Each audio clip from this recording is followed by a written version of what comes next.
Passado o drama dos pênaltis em Alagoas, na classificação do Inter para as oitavas de final da Copa do Brasil, existe uma pergunta que a gente tem que fazer. Qual o time de Mano Menezes? O que vence o Flamengo com muita, mas muita bola jogada, ou aquele que foi ao estádio Rei Pelé e faz um jogo não só pífio, mas que quase perde a vaga para um time de Série C do Campeonato Brasileiro? Vamos falar sobre tudo isso? Então fica comigo depois da vinheta.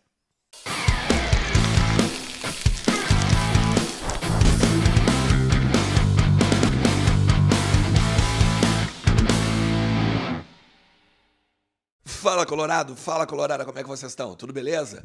Bora falar do Internacional, atualizar as informações do nosso clube e também trocar uma ideia sobre o que aconteceu ontem no estádio Rei Pelé, o estádio do maior jogador, né?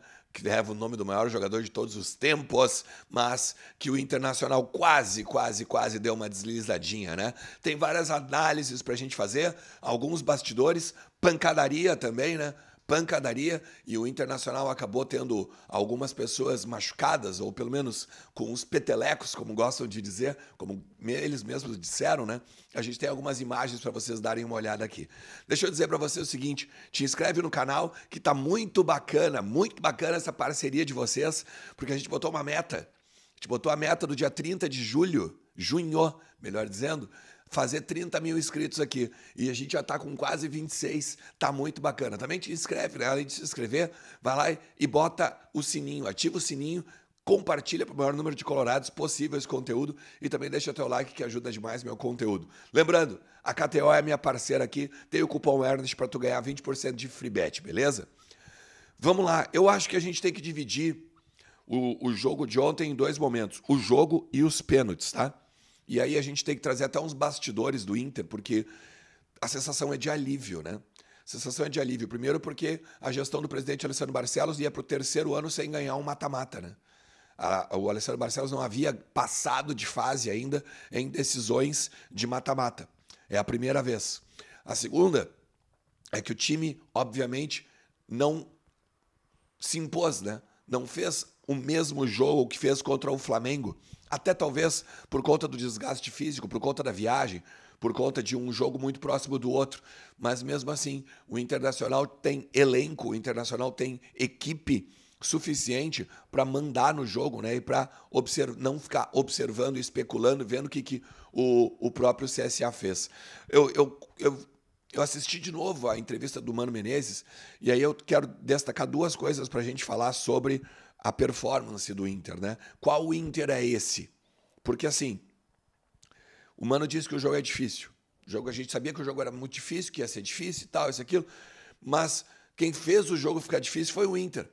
Porque logo no início, o Inter já começou tocando bola na área adversária, o Alan Patrick chega na cara do goleiro e bota por cima. Ali já dava para ver, é só forçar que nós vamos fazer um gol. Aí depois o alemão perde também uma cavadinha, né? Só que aí começou o drama, porque daí o Inter diminuiu o ritmo, muitas vezes os jogadores iam trotando com a bola dominada e trotando um ao lado do outro, em vez daquele ritmo que a gente viu contra o Flamengo, né? O próprio Campanhar, eu acho que o Campanhar sentiu o meio-campo, sentiu inclusive a falta de ritmo, né? Porque o Campanhar contra o Flamengo era né? Corria de um lado, corria de outro, saía para o jogo. Agora no jogo contra o CSA, dava trotezinho, mal se apresentava, tanto que o Johnny acabou abrindo mais o meio-campo, depois o Mano tirou o Johnny, mas mesmo assim ficou faltando o Campanhar que a gente viu no domingo, né? Então, assim, eu acho que o Inter transformou o jogo num jogo difícil. E isso foi falado lá depois. Que no final das contas deixaram o CSA crescer no jogo. Deixaram o CSA acreditar que dava. Tanto que no segundo tempo, a modificação que o treinador do CSA faz é justamente para botar o time para frente. Já o Mano tem que trocar o volante, porque o Campanharo, ele estava visivelmente descontado, né? Botou o Matheus Dias e a gente ficou ali batendo no goleiro. Esse destaque a gente tem que fazer, tá? O Mano também disse assim numa hora na coletiva, mas nós tentamos muito fazer os gols. E é verdade, até tentaram mesmo, mas tentaram a partir do momento que o Inter já estava numa dificuldade de placar, que era uma dificuldade de pênaltis. Então, a bola do Depena, a bola do Maurício, o goleiro foi praticamente um dos destaques da partida. Isso já se deu quando o Inter estava ali já indo para os pênaltis, com uma situação bem difícil na competição, né? Na terceira fase, ali no jogo como um todo. Então, a gente tem que avaliar essa questão. Acho que é tudo por aqui, tá?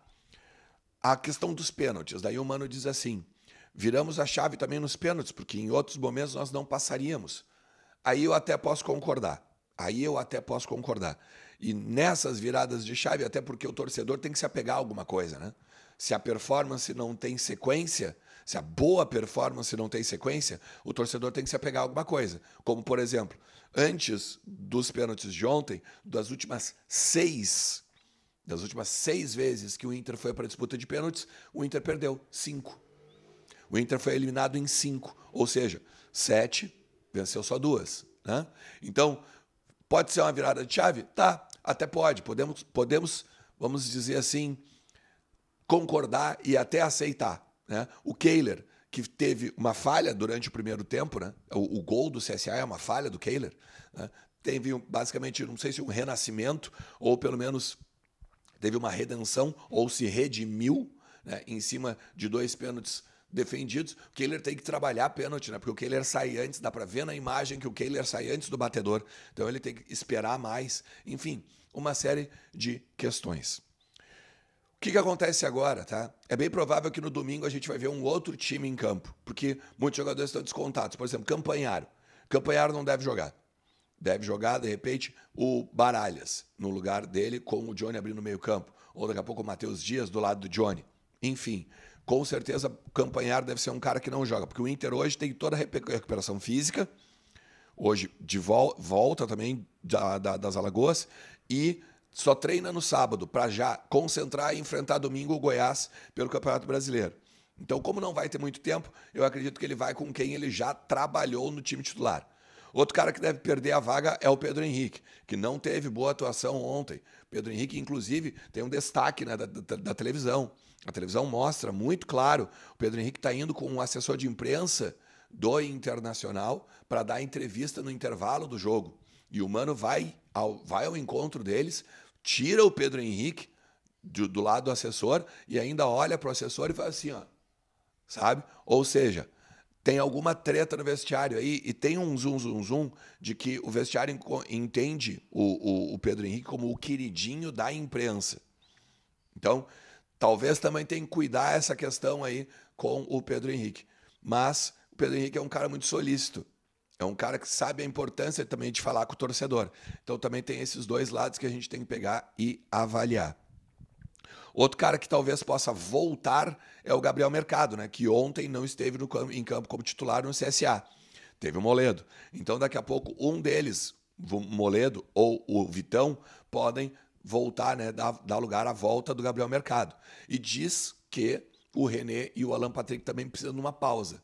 Então, se a gente vê um time bem descaracterizado, não seria uma surpresa e muito menos algo aí de se pensar que uma performance dentro de casa vai ser exuberante como a do Flamengo. Então, tem a questão aqui, ó. Copa do Brasil, 8ª de final. Beleza. Esquece o CSA. Pensa pra frente, mas avalia também o presente e as performances do Inter no Campeonato Brasileiro. Domingo, Goiás contra na terceira rodada do Campeonato Brasileiro, podendo inclusive até chegar ali, G4, colar no Fluminense, que hoje, neste momento, é o único com 100% do Campeonato Brasileiro. Depois, quarta-feira, Nacional pela Libertadores. E aí o bicho pega, porque o Nacional, mesmo não sendo mais o Nacional lá da década de 80, é um time cascudinho e vai demorar para a gente pegar e ter que trabalhar o jogo muito mais do que nesse agora contra o CSA. Se tu chegou até aqui, mais uma vez, te agradeço demais. Ah, faltou uma coisa. A pancadaria, né? Ó, Felipe Becker, o Adriano Loss e o Fabrício Morrudo. Né? Então, vice de futebol, supervisor de logística e o segurança do clube. Acabaram entrando em atrito com alguns torcedores. Parece que também era até meio do quadro de funcionários do CSA, mas tudo bem, deu uma troca. Tá aqui do lado, ó. Tá aqui do lado. Fabrício, enfim, deu um tumultinho ali. É o tamanho do Fabrício também, né, meu? O cara querer encarar o Fabrício, tá? Mas tá tudo bem. Foi só uns petelecos, como eles gostaram de brincar mesmo lá com os repórteres que estavam lá, beleza? Vamos agora sim. Se tu chegou até aqui, valeu, meu parceiro. Tamo junto. Ó, te inscreve no canal, ativa a notificação e deixa teu like que ajuda demais meu trabalho aqui. Tamo junto. Um forte abraço. Tchau.